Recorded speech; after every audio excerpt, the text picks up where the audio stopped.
यहाँ के माफिया उनकी मर्जी की सब मेधावी युवाओं का भी संगम है। लेकिन 2017 के पहले की सरकारों ने यहां की प्रतिष्ठा को खूब ठेस पहुंचाई। दोस्तों, पूरे देश से जो युवा यहां आते हैं, उनसे इन गोर परिवारवादियों ने छल किया है, छल किया है। आप भी जानते हैं कि नौकरी के नाम पर पिछली सरकारों के आयोग में बैठे लोग किस क्वालिफिकेशन को जरूरी मानते थे? इनके लिए योग्यता की अहमियत नहीं, बल्कि सिफारिश, जातिवाद, क्षेत्रवाद और नोटों के बंडल,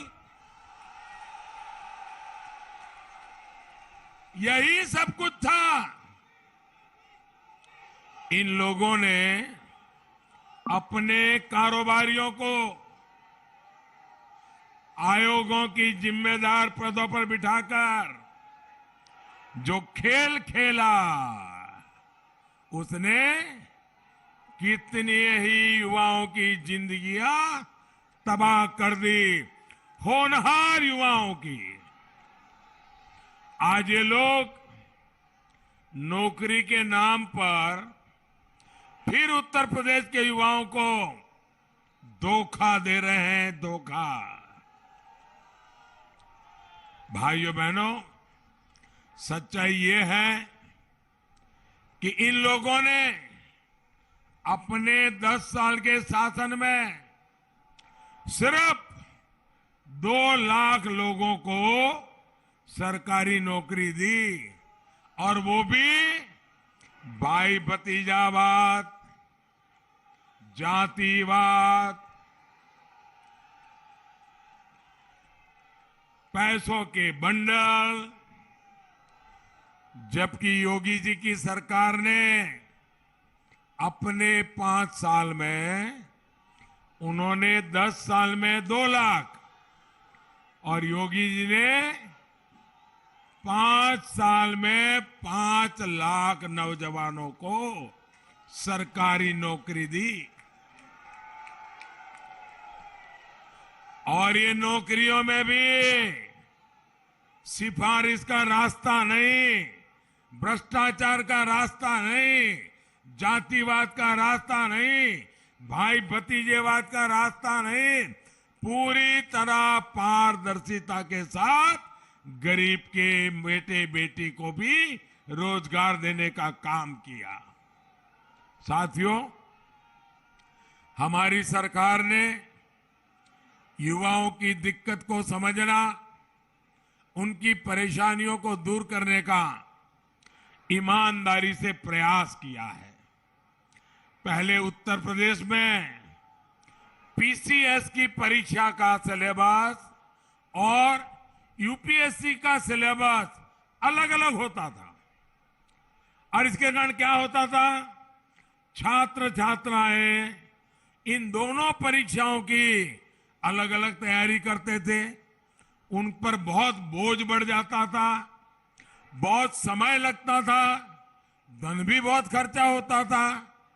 हमारी सरकार ने आपकी ये परेशानी समझी, और अब आज यूपी पीसीएस और यूपीएससी का सिलेबस लगभग एक जैसा कर दिया।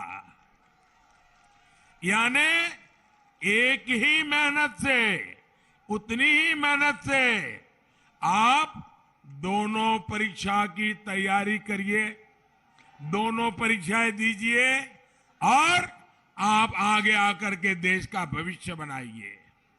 हमारी सरकार ने ग्रुप सी और ग्रुप डी की नौकरियों से जो इंटरव्यू खत्म किया, उसका भी लाभ अनेक युवाओं को मिला है। साथियों, पहले की सरकारों में विकास के नाम का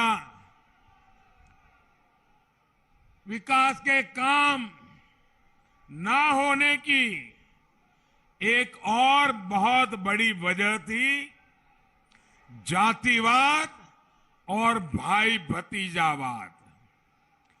परियोजना बनने से लेकर पास होने तक और उसके काम शुरू होने से पहले ठेकेदारी तक में भाई भतीजावाद, छोटी छोटी ठेकेदारी में, अरे कुंभ जैसे पवित्र काम में भी ये गोरख धंधे इन्होंने किए हुए हैं। गौर परिवादियों के करीबियों को ही ज्यादातर सरकारी परियोजनाओं के ठेके दिए जाते थे। कहीं पता था, कहीं सीवर लाइन बिछानी है तो ठेका उन्हीं के किसी भाई भतीजे को मिलता था, क्योंकि कोई पूछने वाला नहीं होता था। तो ये लोग काम भी घटिया क्वालिटी का करते थे, क्योंकि कोई कार्रवाई नहीं होती थी।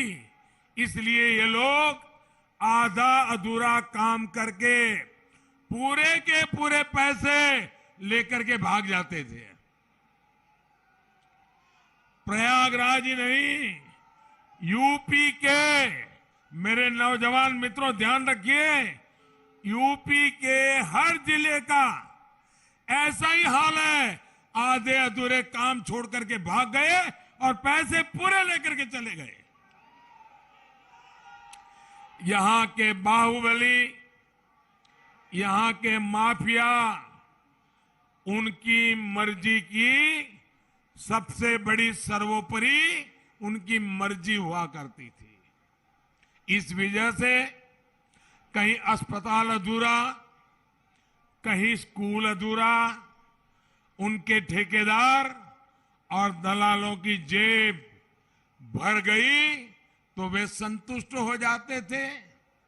योजना का पैसा मिल बांटकर खा लिया जाता था।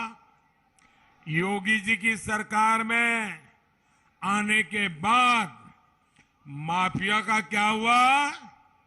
गए जेल। माफिया का क्या हुआ? माफिया का क्या हुआ? और ठेकेदारी में भी ये जो लोग थे वो भी 5 साल ताले लगा करके बैठ गए हैं, और अगर मौका मिला तो ताला खोद करके वो फिर से ठेकेदारी के लिए आने वाले हैं। क्या ऐसे लोगों को आने देंगे? आने देंगे? माफियाओं को जेल से बाहर आने देंगे? जेल से बाहर आने देंगे? अब